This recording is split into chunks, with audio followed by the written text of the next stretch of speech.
Class 11th mathematics. पिछली class में हमने कुछ चर्चा की थी कि परमाणु के विषय में, परमाणु में इलेक्ट्रॉन, प्रोटॉन, न्यूट्रॉन कैसे होते हैं, उनकी स्थिति क्या होती है, और कुछ बातें जानी थी कि किसी भी परमाणु में इलेक्ट्रॉनों और प्रोटॉनों की संख्या समान होती है। इसी के कारण परमाणु कोई भी होता है वो विद्युत उदासीन होता है। इसके विषय में जाना था। और इसके अलावा हमने ये भी पढ़ा था कि परमाणु उदासीन होता है, लेकिन परमाणु जब आवेशित अवस्था में होता है तो प्लस चार्ज कैसे आता है, माइनस कैसे आता है। तो हमने बताया था कि प्लस चार्ज कब आता है, जब इलेक्ट्रॉन उस कक्षा को छोड़कर निकल जाते हैं, यानी परमाणु से निकल जाते हैं तो पॉजिटिव चार्ज आता है। और वो पॉजिटिव चार्ज किसके कारण होता है, वो प्रोटॉन के कारण होता है, जो कि इलेक्ट्रॉन को न्यूट्रल नहीं कर पाता है, क्योंकि इलेक्ट्रॉन की कमी हो जाती है तो आवेश प्लस में आ जाता है। फिर माइनस की बात की थी तो हमने कहा था इलेक्ट्रॉन अगर बाहर से आ जाता है, उसमें और इलेक्ट्रॉन बढ़ जाते हैं तो वो चार्ज माइनस में हो जाता है। इसीलिए हमेशा याद रखेंगे कि जब आवेश प्लस में है इसका मतलब उसमें इलेक्ट्रॉनों की कमी हुई है, और आवेश माइनस में है इसका मतलब इलेक्ट्रॉनों की वृद्धि हुई थी। इन सब चीज़ों की बाद में हमने फिर रदरफोर्ड और चैडविक और थॉमसन के विषय में पढ़ा कि किसने, रदरफोर्ड ने प्रोटॉन की खोज की, थॉमसन ने इलेक्ट्रॉन की खोज की, न्यूट्रॉन की खोज चैडविक ने की। इनके विषय में जानकारी करी थी और कुछ चीज़ें जानी थी। अब उसी के आगे हम थोड़ा डीप में जाते हुए समझते हैं। तो कल हमने बात की थी कि हमने कहा था ये एक परमाणु है, परमाणु का गोलाकार होता है, जिसके विषय में बताया गया, कल्पना करी गई थी। और उसके बाद फिर हमने पढ़ा था परमाणु में नाभिक होता है, नाभिक में प्रोटॉन और इलेक्ट्रॉन पाए जाते हैं, प्रोटॉन और न्यूट्रॉन पाए जाते हैं। नाभिक के चारों ओर कक्षाएं थी और इन कक्षाओं में इलेक्ट्रॉन थे, और इन कक्षाओं में से हमने एक कक्षा के नाम भी लिखे थे। कौन कौन सी कक्षाएं लिखी थी, वो कक्षाएं हमने लिखा था नाम। एक कक्षा थी के और एल और एम और एन। तो कक्षाओं को स्पष्ट करने के बाद अब वास्तविक रूप से इलेक्ट्रॉन कहाँ होते हैं उनके विषय में चर्चा करते हैं। तो याद रखेंगे जो पहली कक्षा के होती है और के अंदर होते हैं कक्षा सेल है, सेल के अंदर होते हैं सब सेल यानी उपकक्ष। उपकक्ष इसमें होता है जिसका नाम है एस। उपकक्ष 4 प्रकार के होते हैं, एस, पी, डी और एफ। तो ये पहला उपकक्ष है जिसका नाम है एस। तो पहली कक्षा यानी के कक्षा में सिर्फ एक ही उपकक्ष यानी सब सेल होता है, वो क्या है, एस है। और एस के अंदर होते हैं क्या, कक्षक होते हैं यानी कि ऑर्बिटल्स होते हैं। और एस में सिर्फ और सिर्फ एक ही ऑर्बिटल होता है, कुछ ऐसे हम लिख देते हैं, एस में सिर्फ एक ऑर्बिटल होता है। और याद रखेंगे एक ऑर्बिटल में मैक्सिमम नंबर ऑफ इलेक्ट्रॉन्स यानी कि अधिकतम इलेक्ट्रॉनों की संख्या सिर्फ 2 ही हो सकती है, और एक क्लॉकवाइज होगा, दूसरा एंटी क्लॉकवाइज होगा, यानी कि दक्षिणावर्त वामावर्त यानी विपरीत अवस्थाओं में होते हैं। तो हमने क्या जाना, समझ लीजिए कि परमाणु होता है, परमाणु में कक्षाएं होती हैं, जैसे हमने के कक्षा समझी। और कक्षाओं में क्या होते हैं, यानी सेल्स हैं, फिर सेल्स के बाद सब सेल्स हैं यानी उपकक्ष हैं, और उपकक्ष में होते हैं ऑर्बिटल, और ऑर्बिटल में होते हैं इलेक्ट्रॉन, और एक ऑर्बिटल में maximum number of electrons is 2। ठीक है, तो 2 ही इलेक्ट्रॉन अधिकतम हो सकते हैं। तो पहली कक्षा में सिर्फ एक ही ऑर्बिटल एस होता है और 2 ही इलेक्ट्रॉन होते हैं, इसलिए इसमें इलेक्ट्रॉनों की संख्या सिर्फ 2 ही होती है, 2 इलेक्ट्रॉन इसमें होते हैं। अब दूसरी कक्षा की बात करें, दूसरी कक्षा का नाम है एल, और इसमें 2 होते हैं सब सेल, एक का नाम होता है एस, दूसरा का होता है पी। तो एस में आपने पढ़ा था कि एक ऑर्बिटल होता है, और पी में कितने होते हैं, पी में याद रखेंगे 3 ऑर्बिटल होते हैं। अब 3 ऑर्बिटल होते हैं तो इसमें इलेक्ट्रॉन कितने होंगे, 3 into 2 electrons equal to 6 electron. इसमें भी वैसे क्लॉकवाइज एंटी क्लॉकवाइज 6 इलेक्ट्रॉन। तो 2 इसके इलेक्ट्रॉन हुए और 6 इसके हो गए, तो टोटल इलेक्ट्रॉन कितने हो गए, 8 इलेक्ट्रॉन, यानी कि 8 इलेक्ट्रॉन। यानी पी सब सेल में 8, पी में 6 आते हैं, ये याद रखना है। ऐसे में 2 आते हैं जैसे, वैसे पी में 6 इलेक्ट्रॉन आते हैं, और 6 और 2 मिलाकर के 8 इलेक्ट्रॉन हो गए। के एल के बाद तीसरी कक्षा का नाम है एम। इस एम कक्षा में 3 सब सेल बनते हैं, कौन कौन, एस, पी और डी। आपने जान लिया है एस में एक ही बनता है, और पी में आपने जाना कि 3 ऑर्बिटल होते हैं, और डी में आप याद रखेंगे कि 5 ऑर्बिटल होते हैं, 1 2 3 4 5। ठीक है, तो इसमें आपने समझा था कि 2 इलेक्ट्रॉन आए और पी में आपने देख लिया कि अधिकतम इलेक्ट्रॉन 6 इलेक्ट्रॉन यानी 6 इलेक्ट्रॉन हो सकते हैं, और इसमें 5 ऑर्बिटल बने तो 5 गुणे 2 इलेक्ट्रॉन इक्वल टू 10 इलेक्ट्रॉन। तो टोटल इलेक्ट्रॉन अगर हम देखें तो 10 6 16 2 18 यानी 18 इलेक्ट्रॉन्स हो सकते हैं तीसरी कक्षा में, तीसरी कक्षा में। तो यानी मैक्सिमम नंबर ऑफ इलेक्ट्रॉन 2 है इसमें, सेकेंड क्लास में 1 है और थर्ड में 3 हो गए। और चौथी कक्षा की बात कर लेते हैं, और बस इससे बड़ी बड़ी कक्षा भी नहीं हो पाती। उसका नाम है एन, और एन में 4 सबसेल होते हैं, एस भी होता है, पी भी होता है, डी भी होता है और एफ भी होता है। तो एस में आपने पढ़ा 1 ऑर्बिटल, पी में आपने पढ़े 3 ऑर्बिटल और डी में आपने पढ़े 5 ऑर्बिटल। आपने देखा 2-2 की वृद्धि हो रही है, इसमें 1 था, इसमें 2 बढ़ के 3, इसमें 2 बढ़ के 5। तो अब अगले सबसेल में हो गए तो कितने हो जाएंगे, फिर 2 बढ़ जाएंगे, तो 1 2 3 4 5 6 7। तो ये 7 ऑर्बिटल बन गए इसमें। तो इसमें आपने देखा 2 इलेक्ट्रॉन थे, इसमें आपने देखा 6 इलेक्ट्रॉन थे, इसमें आपने देखा 10 इलेक्ट्रॉन थे। तो इसमें 7 गुणे 2 बराबर कितने हो जाएंगे, 14 इलेक्ट्रॉन। अब सभी इलेक्ट्रॉनों को जोड़ेंगे तो आप देख रहे कितने आएंगे, 32 इलेक्ट्रॉन। तो आपने ये जान लिया कि पहली कक्षा में अधिकतम 2 इलेक्ट्रॉन रह सकते हैं, दूसरी में 8 और तीसरी में 18 और चौथी में 32। तो इस तरीके से इलेक्ट्रॉनों की संख्या को आपने स्पष्ट कर लिया, ये आप समझ गए होंगे। तो आप चाहें तो इसका स्क्रीनशॉट भी ले सकते हैं, समझ सकते हैं। अब हम इसके आगे बात करते हैं, इलेक्ट्रॉनिक कॉन्फ़िगरेशन की शुरुआत करते हैं यहाँ पर, यहीं से।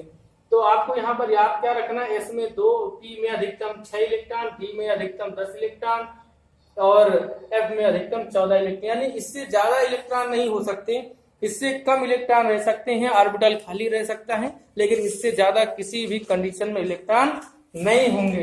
ये चीज आपको याद रखना है। चलिए अब हम इलेक्ट्रॉनिक कॉन्फ़िगरेशन की बात करेंगे इसके बाद।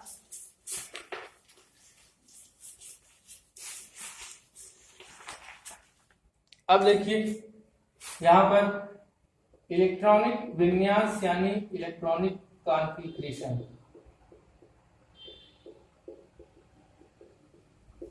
तो इलेक्ट्रॉनिक विन्यास करने के लिए आफबाउ का नियम है, आफबाउ नियम में बताया गया कि जो इलेक्ट्रॉन होते हैं वो निम्नतम यानी मिनिमम एनर्जी वाले यानी निम्नतम ऊर्जा स्तर के ऑर्बिटलों में क्रम से प्रवेश करते हैं। ठीक, जो कम ऊर्जा का होगा पहले उसमें जाएगा, फिर उससे ज्यादा ऊर्जा का, फिर उससे ज्यादा ऊर्जा का, फिर उससे ज्यादा ऊर्जा का, यानी कि कम से कम ऊर्जा वाला पहले भरा जाएगा, फिर उससे ज्यादा, फिर उससे ज्यादा, ये क्रम चलता रहेगा। तो कैसे, अभी हमने पढ़ा था पहली कक्षा 1 थी, उसमें एक ही ऑर्बिटल था 1s। फिर दूसरी की बात है, इसमें हमने 2 चीजें पढ़ी, 2s पढ़ा, दूसरी कक्षा में s और p थे, इसलिए हम लिखेंगे 2s और 2p। तीसरी कक्षा में 3s था, यानी sp और d थे, तो 3s 3p 3d। चौथी कक्षा में 4s था, 4p था और 4d था और fd था। तो ये भी लिख दिया। जैसे जैसे एक बढ़ाते गए हैं हम आपको घटाते हुए भी लाता है। 5s 5p 5d, फिर आ जाइए 6s 6p, फिर आ जाएंगे 7s। तो ये 1s कक्षा हो गई। आप फिर देख रहे हैं sp, दूसरी कक्षा में 2 आए थे sp, तीसरी में 3 आ गए थे sp और d भी आ गया था, चौथी में आए तो 4 हो गए थे sp d f, चारों हो गए थे।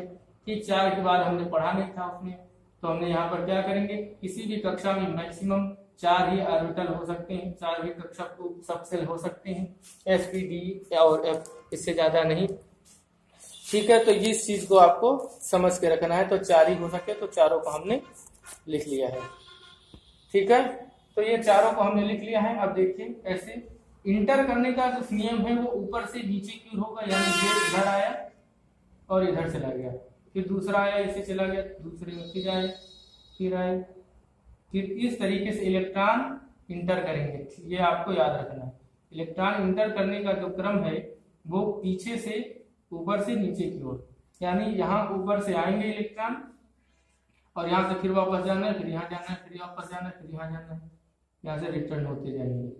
ठीक है, ये रिटर्न हो जाएगा यहाँ से। आपको ये चीज ध्यान देनी है। क्लियर, ये चीज आपको ध्यान देते हुए करना है। तो पहले आपने देखा, सबसे पहले 1s कटा, आपने देख रहे हो पहले में s और s यानी सिंगल सिंगल कट रहा है। फिर 2 बार आपने देखा, तीसरी और चौथी कक्षा के लिए 2-2 कट रहे थे। 5वीं और 6वीं में आपने देखा 3-3 काट रहे थे, देखिए 1-1 कटा, फिर ये 2, ये 2-2 कटे, फिर ये देखो 1-2-3, 1-2-3, फिर इसमें आए तो 1-2-3-4, लास्ट वाले में 4 एक साथ करते हैं। तो इस तरीके से इलेक्ट्रॉन का सिस्टम हमने बनाया कि इस तरीके से इंटर करेंगे। आप इसको एक बार फिर से समझ लेंगे, कोई दिक्कत हो तो वीडियो को दोबारा देख लेंगे, ठीक है। अब जैसे सपोज करते हैं हमें कोई सोडियम है और सोडियम का एटॉमिक नंबर 11 है, 11 है। अब इसका इलेक्ट्रॉनिक कॉन्फ़िगरेशन करना है तो हमने आपने पहले पढ़ चुके हो कि इसमें जो है अधिकतम इलेक्ट्रॉन एक ऑर्बिटल था और 2 ही इलेक्ट्रॉन रह सकते थे, और पी में हमने जाना था कि इसमें 3 ऑर्बिटल होते हैं और 3 दूनी 6 इलेक्ट्रॉन इसमें आ सकते हैं, और डी में 5 ऑर्बिटल होते हैं, हमने पढ़ा अभी 1 2 3 और ये 4 5, इसमें कितने हो गए 10 इलेक्ट्रॉन। और एफ में हमने पढ़ा कि 7 ऑर्बिटल बनते हैं, 1 2 3 4 5, 1 2 3 4 5 6 और ये 7 ऑर्बिटल बनते हैं, और 7 दूनी इसमें कितने हो गए 14 इलेक्ट्रॉन मैक्सिमम आ सकते हैं, ठीक है। तो आपको याद रखना है कि इन्हीं चारों में हमें डिवाइडेशन करना है, यानी इलेक्ट्रॉनों का वितरण करना है। विन्यास का मतलब ही होता है इलेक्ट्रॉनों को वितरित कैसे करते हैं। तो यहाँ पर याद रखेंगे इसमें 2 पी में 6 और डी में 10 और एफ में 14 मैक्सिमम आ सकते हैं, मिनिमम कुछ भी हो सकता है लेकिन मैक्सिमम इतने ही होंगे, ठीक है। तो 11 का करना है तो कैसे करेंगे, 1s में कितने आते हैं 2 भर दिया। अभी हमारे पास इलेक्ट्रॉन बचे हैं 11 थे, 2 भर गए, 9 बचे हैं, फिर कॉमन, फिर 2s, फिर कितने इलेक्ट्रॉन आते हैं 2 ही आते हैं, फिर 2 भर दिए, अभी 9 थे अब 2 भर गए, 7 बचे। 2s के बाद फिर कौन आया देखा 2p आया है, 2p लिखेंगे, p में 6 आते हैं भर दिया। फिर p के बाद कौन सा आता है 3s आता है, 3s को हमने भर दिया, 3s 1, क्योंकि देखो 2 2 4 2 6 2 10 11, ठीक। तो क्योंकि लास्ट में हमारा एक ही बचा, आते तो 2 थे, लेकिन हमने कहा क्या समझा कि ज्यादा नहीं भर सकते लेकिन कम तो कर सकते हैं, खाली रह सकता है। तो ये हमारे इलेक्ट्रॉनिक कॉन्फ़िगरेशन हो गया। ऐसे ही कोई एक और ले लेते, जैसे 30 है, ये जिंक का होता है 30, इसका करेंगे तो क्या आ जाएगा 1s2 2s2, जब 1s आया फिर 2s आया, फिर क्या आया 2p आया आपका, 2s के बाद वापस गए 2p के पास, 2p आया 6, फिर 2p के बाद कौन आया 3s आया, 3s लिखेंगे, 3s2, 3s के बाद क्या आया 3p आया, 3p भर दे, 3p 6, कितने इलेक्ट्रॉन हो गए 2 2 4 6 4 10 2 12 6 18, अभी और भी।